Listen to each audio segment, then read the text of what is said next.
So for our topic presentation, we read up on sexual harassment in the workplace. So what exactly is sexual harassment? Sexual harassment is defined to be any unwelcome sexual advances, requests for sexual favors, or other verbal or physical harassment of a sexual nature. So this is a pretty broad concept because it entails a lot. And sexual harassment is a direct violation of Title VII of the Civil Rights Act of 1964. So this has been a topic that has been at the forefront of people discussing workplace violence, sexual harassment for a while. So we have a video we wanted to show you guys. We need to talk. Your father was sexually harassed at work today. What? That's right. Angela grabbed my ass. So what? Peter, a woman can't sexually harass a man. Why not? I don't know, it just doesn't make any sense. I mean, guys like being touched by women. It's not harassment if you like it. But I didn't like it. I got sexually harassed at school. My chemistry teacher, Mr. Taylor, rubbed my shoulders for 35 minutes in class the one day I didn't wear a bra. See, Peter, that's harassment. An older man, a weak younger woman. He could have taken advantage of her, forced her to do things to him. He did awful things. See? But you, it just can't happen. So despite the fact that Family Guy is not considered to be the most educational show, this kind of shows the ever-changing nature of sexual harassment and how in the past, conventionally, guys were kind of scorned if they didn't have a positive outlook or enjoyed if they didn't enjoy the sexual attention they were getting from their female counterparts. And also shows the outdated look that, even today, that women just don't get the acknowledgement and the attention they deserve because people don't believe necessarily their accusations, don't believe that they deserve justice. So sexual harassment in the real world, a case done a few years ago reported that 54% of respondents have experienced some form of sexual harassment in the workplace. And of these people who identified that they did experience it, 27 reported that it was by their colleague, so somebody of their own ranking or a lesser position in the organization, whereas 17% identified that it was done by their superior. And 12% of these people received threats of termination so that if they didn't comply with a sexual request, they would lose their job. Of the 54%, 79% of those people who were harassed were female and 21% male. And the top 5 industries in which this happens are business/trade and finance, sales and marketing, hospitality, civil service, and then education.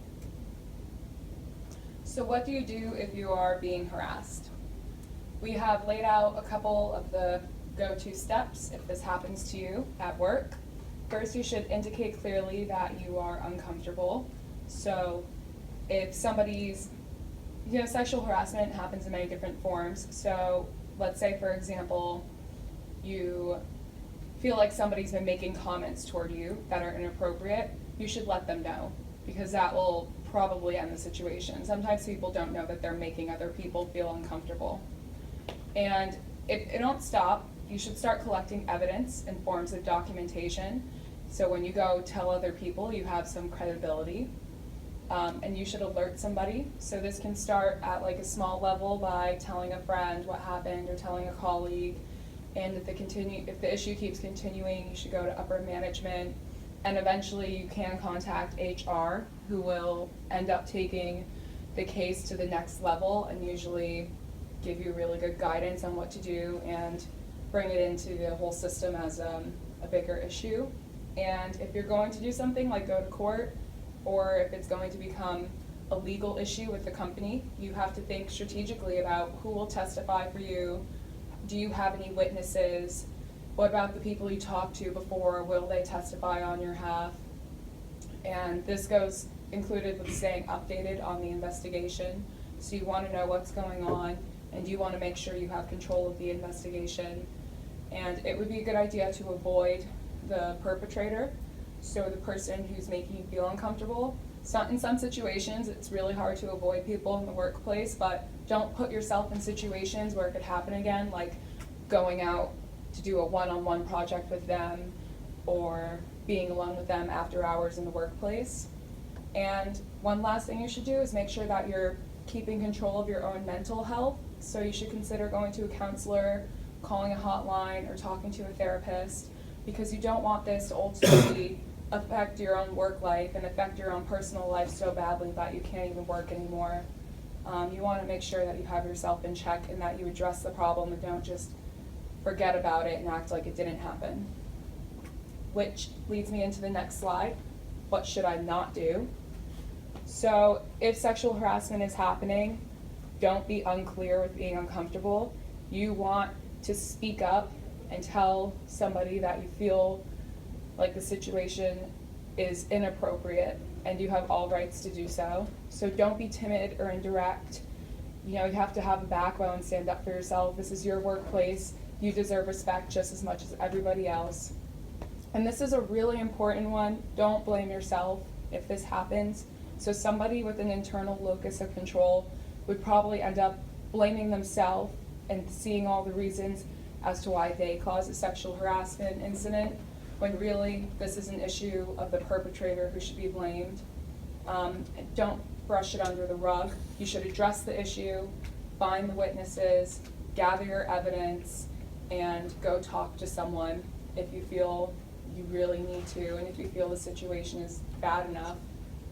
So this goes along with don't be passive, which is pretty much the big idea.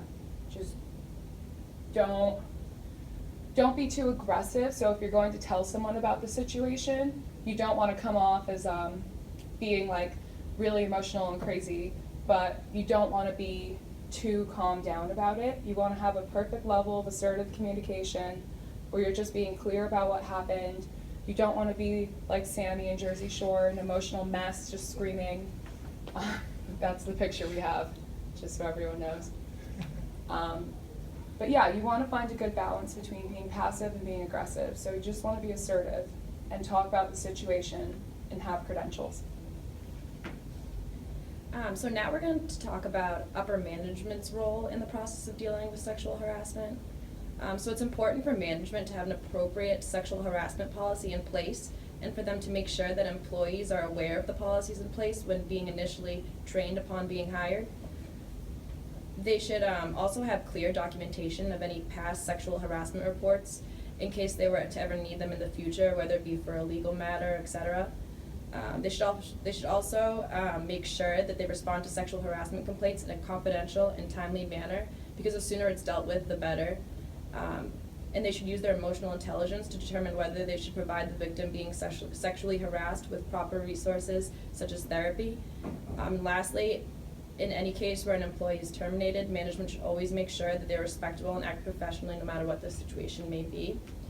And so now we are going to go to a hypothetical situation where you guys are free to comment about.